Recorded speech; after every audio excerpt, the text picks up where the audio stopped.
Have you ever noticed how frustrating it is when something ends before you get the answers? A book, a movie, a story. You get all the way to the end, and instead of clarity, you're left with questions.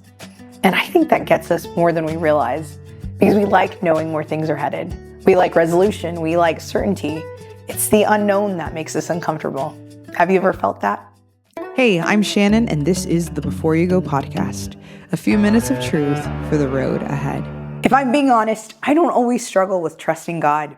I struggle with not understanding Him. Like, I can have peace, and I can tell myself that everything is going to be okay. But if I'm really honest, I still want to know why. Why is this happening? Why it looks like this? Why don't I have the answers yet?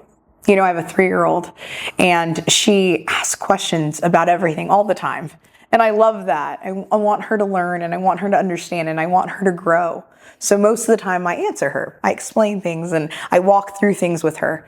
But there are moments where she asks something, and even though I know the answers to it, I also know she wouldn't understand it yet. Not because she's not smart, and not because I don't want her to know, but because she doesn't have the capacity to fully carry what she's asking. And if I try to explain it now, then it would just either confuse her or overwhelm her or just not mean anything to her yet. And as much as I would love to give her everything, I really would, to explain everything, to lay it all out for her, there are things that she is going to grow into. There are things that she'll understand at 8 that she can't understand at 3. There will be things that she'll understand at 15 that she can't understand at 8. And that doesn't make me a bad parent. It just means that I'm paying attention to where she is.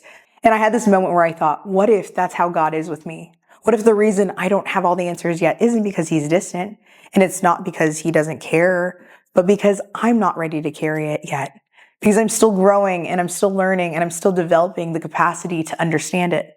You know, there's a story in Job where Job goes through loss and confusion and pain. And like any one of us, he asks the answers. He asks why. He wants answers. He wants explanation. He wants to understand what's happening. And when God responds, He doesn't give him a full explanation. Instead, He reminds Job that there are things beyond his understanding, that it doesn't mean that they're out of control. It's just out of his understanding. And I had to sit with that, because if I'm being really honest, I don't just want peace. I want understanding. I want to be able to look at my life and say, that makes sense. But what I'm learning is this. Sometimes it's not supposed to make sense yet. And that doesn't mean that something is wrong. It means that I'm still growing into it. That I don't need all the answers right now to be exactly where I'm supposed to be. So if you're in a season where things feel unclear, where you're asking questions and not getting the answers, maybe the goal isn't to understand everything. Maybe it's to trust that you'll understand what you need when you're ready. Before you go, remember this. Not having all the answers doesn't mean that you're missing something. It means that you're still growing into it. Hey, thanks for listening today. If this conversation encouraged you, there's a good chance it can encourage someone else too. So if a friend, coworker, spouse, or a family member came to mind while you were listening, send this episode their way. For more episodes, resources, and updates, visit bygpodcast.com. You've been listening to the Before You Go podcast, truth for the road ahead.